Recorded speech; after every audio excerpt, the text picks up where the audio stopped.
দুধ রুটিটা ভালো করে আম আর কলা দিয়ে মেখে শাশুড়ির কাছে এসে পম্পা বলল, মা, রূপকে একটু খাইয়ে দিন না। পম্পা দেখলো আলো দেবী শুয়ে আছেন আর পাশে বসে খেলছে পম্পার 3 বছরের ছেলে রূপ। এক ছেলে এক মেয়ে পম্পার। মেয়েটার 10 বছরের মাথায় এই ছেলে হলো। হলো না বলে আনতে হলো বলাই ভালো।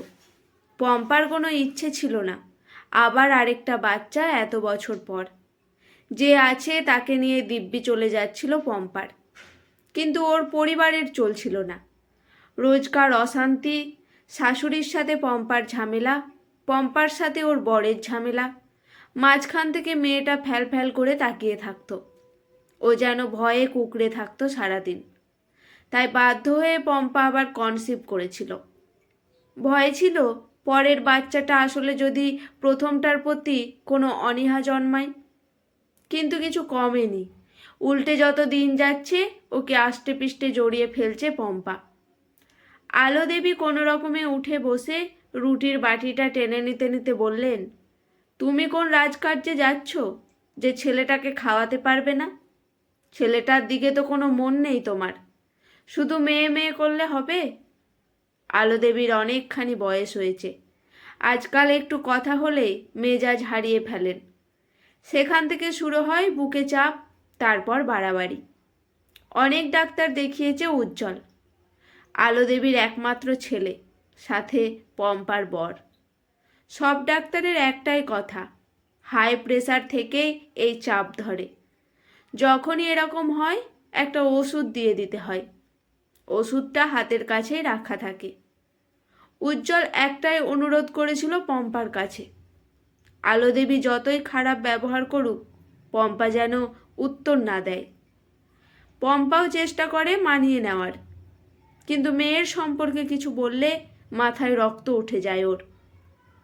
পম্পা বলল, ছেলেটাকে তো আপনি প্রাণ দিয়ে ভালোবাসেন, ওর বাবা বাসে, আমি মা, আমিও বাসি, কিন্তু মেয়েটার ভালোবাসার লোক অত নেই, তাই সবারটা আমাকেই বাঁচতে হয় একা।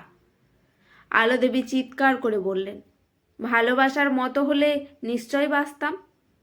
কথাটা বলেই চামচ দিয়ে ছেলেটার মুখে রুটির মিশ্রণটা দিলেন আলো দেবী। পম্পার রাগে গাটা জ্বলে যাচ্ছে, কিন্তু কিছু বলতে পারছে না। এক্ষুনি নাটক শুরু করে দেবে। মেয়ের নামে কিছু বললে কান্না পেয়ে যায় পম্পার। ওই মেয়েই ওর বেঁচে থাকার শক্তি। পম্পা তাকিয়ে দেখল রূপ খাচ্ছে আর টিভি দেখছে। সকালটা খুব ব্যস্ত থাকে পম্পা, তাই সকালের দিকে ঘন্টা দুয়েক এই ঘরে টিভি চালিয়ে বসিয়ে রাখে ছেলেকে। তারপর সারাদিন দুটোকে পম্পাই সামলায়। ছেলের চুলটা ঘেঁটে দিয়ে চলে গেল পম্পা। রান্নাঘর থেকে মেয়ের রুটির বাটিটা নিয়ে গিয়ে পম্পা দেখল রূপা খাটে পা ছড়িয়ে বসে একটি কাগজে লাল রং ঘষছে। সামনে চুলগুলো কপালে পড়েছে, তাই চোখ দুটো পিটপিট করছে। মুখটা হাঁ করে খুব মন দিয়ে সূর্যের রং ঘষছে রূপা। চোখ তুলে পম্পাকে দেখেই এক মুখ হেসে ফেলল। পম্পার সাথে যতবার চোখাচোখি হয় এইরকম একটা প্রাণখোলা হাসি হাসে, আর এই হাসিতেই মনটা ভালো হয়ে যায় পম্পার। পম্পা বলল, চলে এসো মাটিতে, খাইয়ে দিই। রূপা খাট ধরে আস্তে আস্তে নেমে চেয়ারটা টেনে আনলো। তারপর পম্পার শাড়ি ধরে বসতে বলল। ও জানে পম্পার হাঁটু ব্যথার জন্য মাটিতে বসতে পারে না। পম্পা বাটিটা রেখে মেয়ের গলায় কাপড়টা বেঁধে দিল। চামচ করে করে দুধ রুটি মেখে মেয়েটার মুখে ঢুকিয়ে দিল পম্পা। দুলে দুলে খাচ্ছে রূপা আর মায়ের মুখের দিকে তাকিয়ে আছে। এই সময় পম্পা ওকে একটা গল্প বলে। রোজই একই গল্প, রাজকুমারী আর রাজকুমারের গল্প। সেখানে রাজকুমারী একটা ঘরে বন্ধ থাকে আর রাজকুমার এসে ওকে বাঁচিয়ে নিয়ে যায়। গল্পটা শোনে আর নিজের মনে হাসতে হাসতে হাততালি দেয় রূপা। কিন্তু যখন পম্পা বলে রাজকুমারী কি করে থাকবে মাকে ছাড়া, তখন রূপা আবার কেঁদে দেয়। তখন পম্পারও কান্না পায়। সত্যি ওকে ছাড়া থাকা পম্পার পক্ষে সম্ভব না। এই একই গল্প বলে রূপকেও খাওয়ানোর চেষ্টা করেছিল পম্পা, কিন্তু টিভি টিভি করে এমন চিৎকার জুড়েছে, বাধ্য হয়ে টিভিটা চালাতেই হয়েছিল পম্পাকে।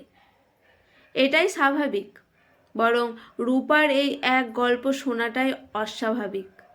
সত্যি, 10 বছরের একটা মেয়ে কত বড় হয়ে যায়, কত বুদ্ধি রাখে মাথায়, কিন্তু রূপা একদৃষ্টে মেয়ের দিকে তাকিয়ে থাকে পম্পা। যে দেখে সে বলে, কি সুন্দর দেখতে, এ তো পুরো ঠাকুমার মতো দেখতে। সত্যি রূপাকে দেখতে একদম আলো দেবীর মতো, ওরকম সুন্দর সাদা গায়ের রং, এক মাথা টানা লম্বা চুল।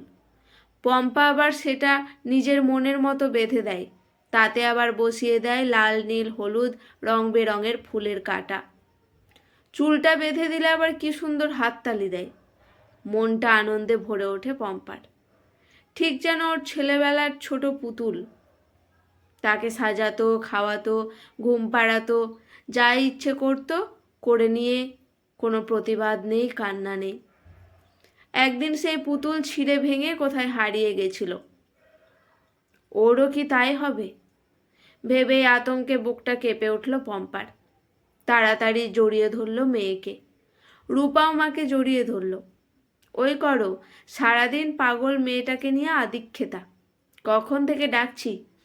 কথাগুলো শুনে পম্পা তাকিয়ে দেখল সামনে দাঁড়িয়ে আছে আলো দেবী আর ওনার হাতে রূপ। পম্পা নিরুত্তাপ গলায় বলল, খাওয়া হয়ে গেছে বাবা? রূপ মাথা নাড়িয়ে ছুটে এলো খাটের ওপরে ছড়িয়ে থাকা দিদির রং পেন্সিলের দিকে। ওর সাথে রূপার কোনো টান জন্মায়নি। যখন রূপ ছোট তখন রূপা যেত ভাইকে আদর করতে, কিন্তু আলো দেবী কিছুতেই ঘেঁষতে দিতেন না, এই রকম তাড়িয়েই দিতেন। হোক অস্বাভাবিক, তাও রক্ত মাংস যখন আছে অপমানটা ভালোই বোঝে রূপা। ও আলো দেবীর ঘরের দিকে যায় না, আর রূপের সাথেও কথা বলে না। উজ্জ্বল ডাকলে যায়, আর ওর অবাধ বিচরণ শুধু পম্পার কাছেই। কখন থেকে ডাকছি, ছেলেটাকে খেতে দিলে সামনে জলটা দিতে হয় জানো না? ঘর থেকে ডেকে ডেকে শেষ অবধি উঠে এসে জল খাওয়ালাম। রাগে গজরাচ্ছেন আলো দেবী। পম্পা বলল, জল খাইয়েছেন তো, আবার অত কথার কি আছে? আলো দেবী আরও রেগে গিয়ে বললেন, মানে? যদি গলায় আটকে কিছু হতো, ওই মেয়েটার জন্য নিজের সুস্থ বাচ্চাটাকে মেরে ফেলবে? বয়স বলে গলার জোরের কোনো কমতি নেই আলো দেবীর। এত চিৎকার, আবার কুঁকড়ে গেছে রূপা। মেয়েটাকে দেখে আর নিজেকে সামলাতে পারল না পম্পা। গলাটা আস্তে করে বলল, আপনি নিজের ঘরে যান, কে বাঁচবে কে মরবে আমি বুঝে নেব। আর সামলাতে পারলেন না আলো দেবী। চিৎকার করে বললেন, একদম চুপ করে থাকো। ওই রাক্ষসীটার জন্য যদি আমার দাদু ভাইয়ের কিছু হয়। কথাটা শেষ করার আগেই পম্পা বলল, আমি ওই রাক্ষসীকে নিয়ে এক্ষুনি বেরিয়ে যাব বাড়ি থেকে। আমার মেয়ের যেখানে সম্মান নেই সেখানে আমিও নেই। বলেই রূপাকে টেনে ঘর থেকে বের হতে গেল পম্পা। সাথে সাথে বুক ধরে বসে পড়লেন আলো দেবী। এই সময় ওনার মুখের কষ্ট দেখলে বেশ বোঝা যায় উনি নাটক করছেন না। পম্পা ভয় পেয়ে জড়িয়ে ধরে এনে সোফায় বসালো। ছেলেকে ডেকে পাশে দাঁড় করিয়ে বুকটা জোরে জোরে ঘষে দিল। এগুলোই এই রোগের উপশম। মাথার ওপরে ফ্যানটা খুব আস্তে ঘুরছে, বাড়াতে হবে, কিন্তু যাওয়ার উপায় নেই। আলো দেবী পুরো পম্পার গায়ে হেলান দিয়ে আছে। ওষুধটাও দিতে হবে। কি করবে ভাবছে পম্পা। রূপাকেও দেখতে পাচ্ছে না, ডাকতেও ভয় পাচ্ছে, কারণ ওর নামে আলো দেবী আরও রেগে যান। ছেলেকে যে রেখে যাবে সম্ভব না, ওর ছোট্ট শরীর আলো দেবীর ভার রাখতে পারবে না। খুব অসহায় লাগছে এবার। পিঠে আর বুকে হাত বুলিয়ে যাচ্ছে পম্পা। চায় না ও এসব পরিস্থিতি তৈরি হোক, কিন্তু মাথা ঠিক থাকে না যখন রূপার নাম কেউ কিছু বলে। পম্পা মাথা নিচু করে বলল, একটু ঠিক লাগছে মা এখন? একটু সোজা হয়ে বসুন, আমি ওষুধটা নিয়ে আসি। বলতেই দেখলো পম্পা পা ছড়িয়ে ছড়িয়ে হেলে দুলে হেঁটে আসছে রূপা। এক হাতে এক গ্লাস জল, অন্য হাতে ওই ওষুধটা। অ্যাকোয়াগার্ড থেকে জল ভরে আনতে কষ্ট হয়েছে ওর, বোঝা যাচ্ছে। চোখ মুখ লাল হয়ে গেছে, ভয়ে আতঙ্কে মুখ দিয়ে লালা ঝরছে। এই পম্পার পাগল মেয়ে। ডাক্তার কত সাবলীলভাবে বলেছিল ক্রোমোজোমের গঠনটা ঠিক নেই ওর শরীরে, তাই ও একটু অন্যরকম। কথা বলতে পারে না, কিন্তু মুখ দিয়ে আওয়াজ করে আর ইশারায় সব বুঝিয়ে দেয়। হাঁটা চলা খাওয়া সত্যি সব অন্যরকম। ওকে দেখে প্রাণ ফিরে পেল পম্পা। এনেছিস মা, এনেছিস? তুই জানতিস ঠাম্মির ওষুধ কোথায় থাকে? পম্পা উত্তেজিত হয়ে বলল। আবার সে এক মুখ হাসি রূপার মুখে। খুব ভয় পেয়েছে বোঝা গেল, কিন্তু তাতেও হেসে যাচ্ছে। একটা সরল অন্যরকম হাসি। মেয়েকে কাছে ডেকে এনে দাঁড় করিয়ে দিল। তারপর আলো দেবীকে বলল, মা একটু মাথা তুলুন, এখানে হেলান দিন। এখানে আস্তে করে রূপার গায়ে আলো দেবীর মাথাটা রেখে দিল পম্পা। তারপর ওষুধটা খাইয়ে জল খাইয়ে দিল। কিছুক্ষণ পরে পম্পা বলল, ঠিক লাগছে মা? আলো দেবী হুম বলতেই পম্পার গলায় আবেগ জড়িয়ে বলল, মা এরকম রেগে যাবেন না। যে এসেছে তাকে নিয়েই তো বাঁচতে হবে বলুন। ওর কি দোষ মা? জানেন আজকে ও ছুটে গিয়ে আপনার ঘর থেকে ওষুধটা এনে দিল, তাই আপনাকে ঠিক করতে পারলাম। বলতে বলতে কেঁদে ফেলল পম্পা। আলো দেবীর মুখটা শান্ত লাগছে। ঘাড় ঘুরিয়ে দেখলেন উনি রূপার বুকে মাথা দিয়ে আছেন। রূপা হাত দিয়ে জড়িয়ে রেখেছিল আলো দেবীকে। আলো দেবী দেখছে বলে হাতটা একটু আলগা করে দিল। আলো দেবী এপাশ ঘুরে দেখল রূপা দাঁড়িয়ে আছে। বোঝা গেল প্রাণের প্রিয় রূপাকেই খুঁজছেন। ওকে দেখে নিশ্চিন্তে মাথাটা আরো রূপার বুকের ভেতর ঢুকিয়ে চোখটা বুঝলেন।